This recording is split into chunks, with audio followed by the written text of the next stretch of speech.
এ দুর্বলতা আমাদের সফলতার একটা প্রতিষেধক বটে।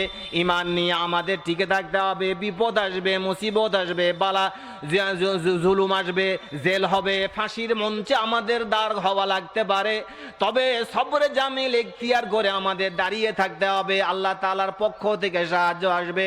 ওরা পাহাড়ের গুহায় এবং গাছের ভিতরে তারা লুকাবে, তখন উপর দিয়ে মুসলমানরা যাবে, পাথরগুলো বা ডেকে ডেকে বলবে ইয়া আব্দাল্লাহ, পাথরগুলো ডেকে মুসলমান সৈন্যদেরকে ডেকে ডেকে বলবে ইয়া আব্দাল্লাহ, হে আল্লাহর বান্দা, উকতুল মাহাজাল ইহুদ, উকতুল মাহাজান নাসারা, উকতুল মাহাজাল খ্রিস্টান।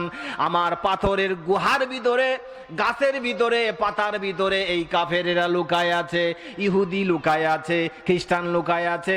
উকতুল মাহাজা, এদেরকে ধরো এবং দুনিয়া থেকে এদেরকে বিদায় করে দাও। কোন সুবহানাল্লাহ।